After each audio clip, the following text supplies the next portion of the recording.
My daughter betrayed me in court, chose her wealthy father for his money, and now wants to reconcile after he abandoned her. I, 32, female, was in a relationship with my ex-husband Matthew for 5 years, and we were married for 4 years.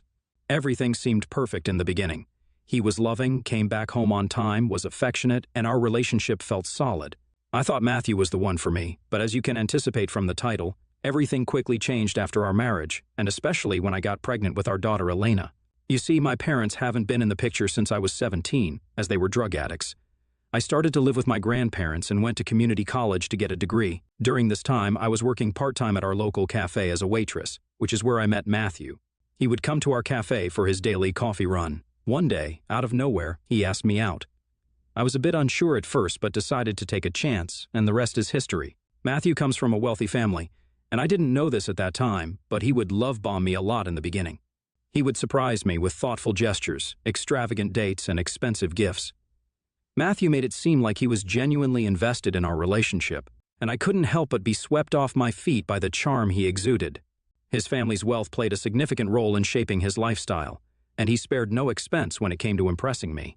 As our relationship progressed, we decided to take the next step and get married. My grandparents came to our wedding and were extremely happy for me since they loved Matthew. Also, initially, everything in our marriage seemed to fall into place. However, things took an unexpected turn when I noticed the notification on his phone from a girl on Facebook whom I didn't recognize. In a moment of insecurity, I decided to check his phone, something I had never felt the need to do before. To my surprise, I discovered he had been messaging random women to see if they were single. It was quite apparent that my husband was flirting with them in the text messages. He was also telling them how he was a widower and his wife had passed away early. I realized that he was saying these lies to gain sympathy from women so they would feel inclined to go out with him. This revelation left me in shock, and I couldn't help but take screenshots of the messages and usernames for future reference. I then confronted him about it, and my husband immediately attempted to comfort me, insisting that it was just a one-time mistake. In my emotional state, I couldn't help but ask if he had gone on dates or slept with other women. This question seemed to anger him, and he started shouting at me that I had no proof to accuse him of something like this. I felt bad hearing this since it was true that there was no sign that he had physically met with them. Matthew then told me that what I had done was an invasion of his privacy, and he was willing to forgive and forget as long as I let this thing go as well. Like a fool, I agreed, thinking that this might just be a one-time mistake. What I will never forget is that this incident exposed a side of him that I had never seen before in all our years together. While he had occasionally shown anger before, this reaction to me confronting him was unprecedented. Eventually, this cheating incident started happening more and more. Every time I would talk to him about it, hoping that he would change, he would continue lying and gaslighting me into staying with him. I have to admit that during that point in my life, I didn't even have the balls to leave him. I had no money or assets to my name. I knew that Matthew gave me a comfortable life despite his discrepancies, so I would try to convince myself, thinking that he was great in other aspects at least. I was so in love with him that I never mentioned his abuses to my own grandparents, even though they would sometimes feel like there was something wrong. I don't know why, but I just didn't want to admit to anyone that I was unhappy with him. When I got pregnant with Elena, I was over the moon to have a baby daughter. Matthew seemed unhappy when I broke the news to him, but I thought he would eventually come around. Unfortunately, things started to get worse from then. Being a first-time mother, I realized that I needed to start setting up a nursery for our baby, for which I needed funds. I tried talking to Matthew about it so we could go and shop for the baby together, but to my shock, he got really mad at me. He started calling me a gold digger and said that I was ruining his life. I was heartbroken hearing him accusing me suddenly like this. That night, I cried myself to sleep, worrying about my and my baby's future. I didn't know where to go if he decided to leave me, but the next day, Matthew acted like nothing had happened. He told me his mom would be coming and helping me out with the nursery. I was confused but agreed. When his mom came, she helped me out with everything but didn't really bother to check how I was doing. This is how his parents had always been. They somehow looked down on me for coming from a lonely family, and they expected me to take care of their son like a maid. Throughout my pregnancy, Matthew kept switching between acting normal and exploding in anger towards me. He would go on rants about how he felt stuck with me and how he wished the child was never born. I felt stuck and didn't know what to expect. It was too late now to terminate my pregnancy. As the baby's due date got closer, our home became more tense, and it took a toll on me emotionally. When Elena was born, I knew that I had to protect this baby no matter what. Now I had one more life that I was responsible for, so I knew that I could not handle Matthew's mood swings and emotional abuse anymore. I needed to find a way to earn money so I could save for a rainy day. Once Elena was a year old, I started looking for jobs that I could do from home. In my search for a more stable, reliable work-from-home opportunity, I came across a customer service position with a reputable company. The job involved handling customer inquiries and resolving issues remotely, allowing me to maintain a flexible schedule while taking care of Elena. This new job brought a sense of financial independence, but it also marked the beginning of more conflicts with Matthew. In the beginning, he forbade me from getting a job, saying that it was not needed, but I was determined and persisted. I told him how I was taking care of Elena and the rest of the household work. So what I did during my free time should not be his concern. As my income increased, so did his resentment. He started accusing me of neglecting my responsibilities at home, despite my continuous efforts to balance work and motherhood. The emotional toll was getting overwhelming, but I knew that I had to bide my time. I needed to work and save money so I could have the option one day to walk out of this marriage. When Matthew could not pick a fight with me, he would use our daughter against us. He even taught our daughter the B word and would encourage her to use it on me if she didn't want to listen to me. He knew the only way he could get to me was through my daughter, so he would spend a lot of time with her and pollute her mind about how I didn't love her enough and how he was the only parent she could depend on. Now, if you're thinking, why didn't I stop this? I did try my best, but daughters are somehow closer to their dads. Elena chose to believe and trust my husband over me since he was the fun parent, while I was the parent who would enforce rules. Fast forward to when Elena turned 15 years old, I found my daughter exchanging nudes with a 23-year-old guy when I walked into our bathroom by mistake and saw her clicking selfies. I immediately confiscated her phone and checked her messages to see all the inappropriate messages that they had exchanged. Elena started shouting at me that I had no right to take her phone, but I didn't care. I called the guy she was talking with and asked him if he knew that she was just 15 years old. He seemed horrified hearing this and told me how my daughter had lied to him about her age, and he had proof about it. He then apologized and assured me that he would be deleting her chats and photos and would never contact her again. Hearing this, Elena started screaming at me about how horrible of a mother I was and how she wished I was dead. She abused me some more and then locked herself in her room. When Matthew came, I told him about everything, but he seemed surprisingly calm. I got suspicious and asked him why, as a father, he was not reacting. This is when Matthew revealed that he had known all along that she had been talking to a guy since Elena had shared with him about their relationship. He did say that he had no idea about the guy's age since Elena never mentioned that. I was shocked, to say the least, and started yelling at him about how he could let his 15-year-old daughter think it was okay for her to date a guy he had never even met. Matthew acted nonchalantly and told me that this was quite normal for teenagers. I was disgusted hearing this, and this is when I decided that I had enough. I told him that our daughter was a child, and it was his responsibility to have protected her instead of letting her send nudes to a 23-year-old guy. Clearly, he didn't deserve to be a father, so I announced that I was leaving him. Matthew started saying how I was completely overreacting, that I was being a little too much. I didn't wait to hear more from him and walked upstairs to pack a bag for myself. By this time, I had saved up enough money to put a down payment on a place in my name, so I was not afraid to leave Matthew anymore. By this time, my grandparents had passed away, and they had left behind a small fortune for me, so I knew that I was ready to leave this man so I could protect my daughter. I told Elena to come with me, but to my surprise, she refused. I told her that I was leaving her dad and she needed to come with me.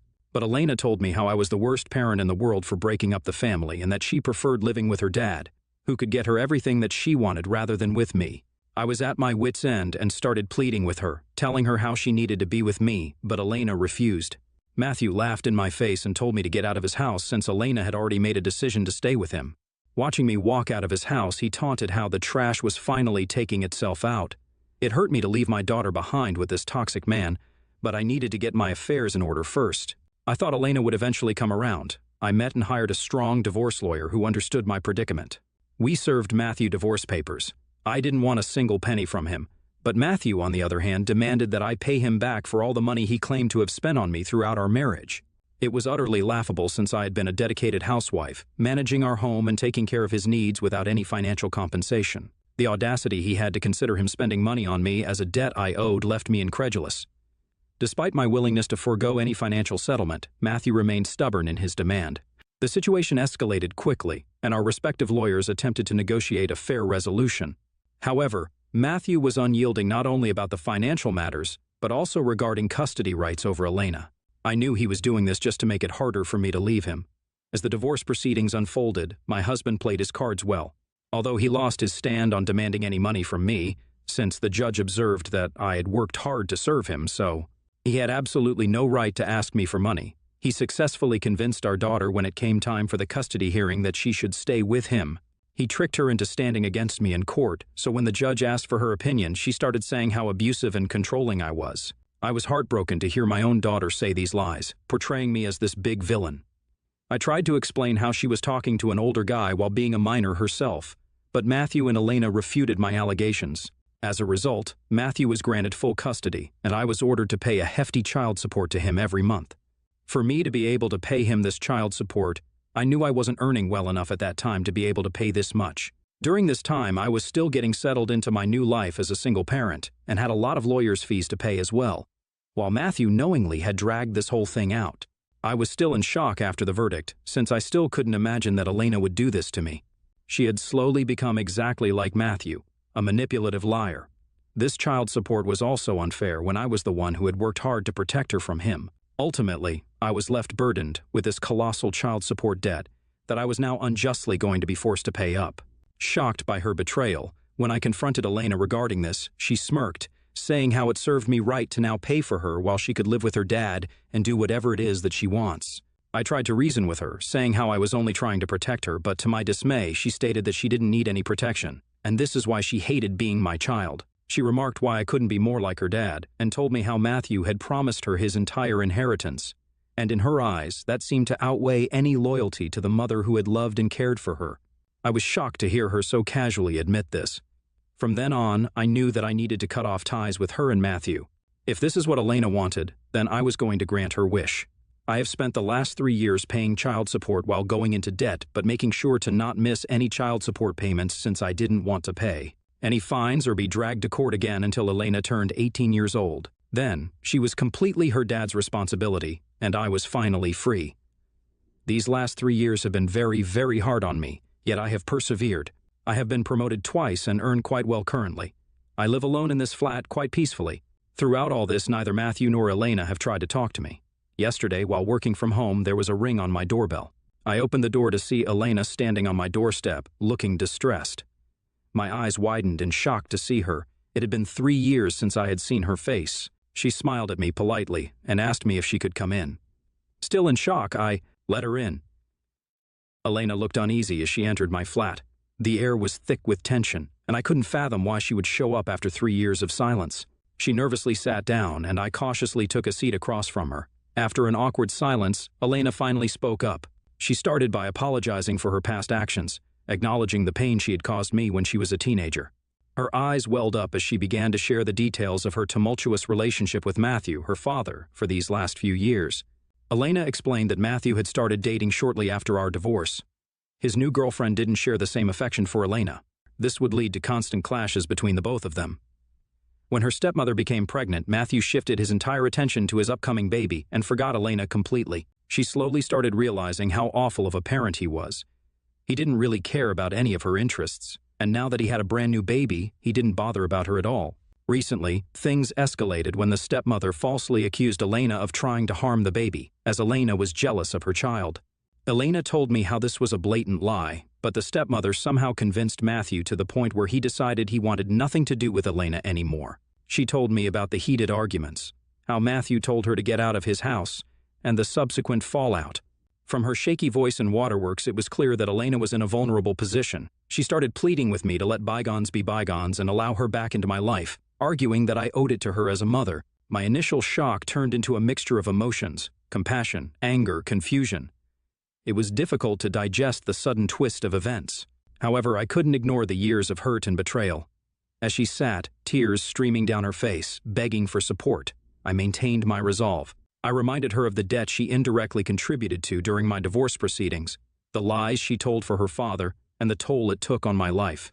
I told her how hard I had to work to pay for her child support and the debt that I had accumulated as a result, while she lived her best life with Matthew. With a polite smile, I told her that she wasn't welcome back into my life until she could somehow find a way to clear the debt. Elena started arguing, saying how she had no one else to ask for help. I told her it was none of my business and that she needed to get out of my house since I wanted nothing to do with her. She looked at me in shock, but I got up and opened the door for her. She walked out of my flat, still in disbelief. Although a part of me is okay with this decision due to the scars from the past, that remind me of the pain she had inflicted on me during the custody battle and the subsequent years of child payments. There is also a small part of me that feels sorry for her. Am I the asshole Ita for kicking my daughter out after she lied during our divorce proceedings and forced me into debt? Update 1, I read your comments, though there weren't many.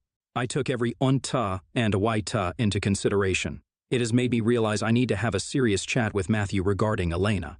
It's sad that he is such a shitty person and was able to manipulate our daughter so much that she never maintained any contact with me. I also called Elena to find out where she's staying, and she told me she was at her boyfriend's place.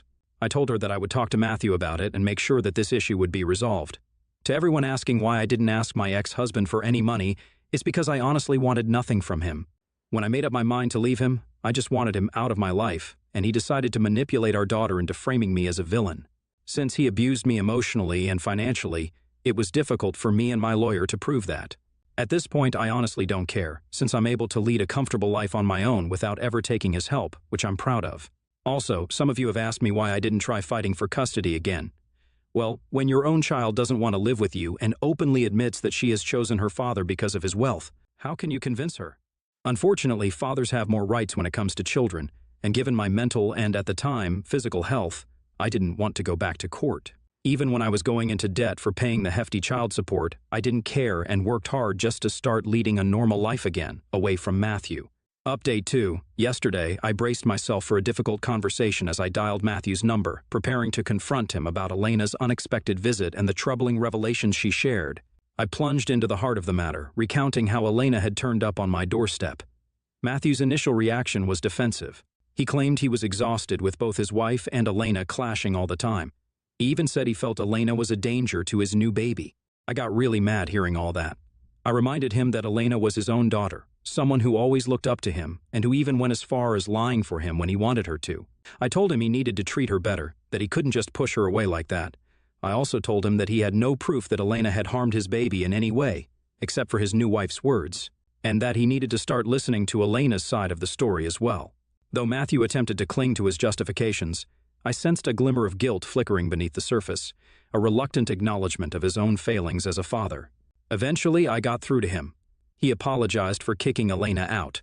I suggested he talk to his parents and ask if Elena could stay with them since she was crashing at her boyfriend's place. After some back and forth, he agreed to do so.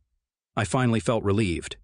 Today, Elena texted me, saying she's with her grandparents now. It's a small step forward, but at least she's in a safer and more stable situation. I told her that although we couldn't repair our relationship immediately, we could take small steps toward it. Update 3. It's been 4 months since my last update, and things have really changed for the better, especially between me and Elena. Surprisingly, Elena decided to move back in with Matthew after he apologized to her face-to-face. He also had a serious talk with his new wife, asking her to treat Elena better. Since then, things at Matthew's house have been calmer. There's more harmony in their place, and Elena seems happier and more confident. We did meet a few times, and although it is awkward, I understand that I need to forgive her for the past. Contrary to popular opinion, I haven't forgiven my ex-husband, nor am I back in contact with him. I had to talk to him last time for the sake of Elena, but that was it. I have been open to repairing my relationship with my daughter only since she has realized her mistakes. I'm proud of the person she's becoming. Every day, our relationship is getting stronger as we work through our issues and support each other. There are still challenges ahead, but I'm hopeful.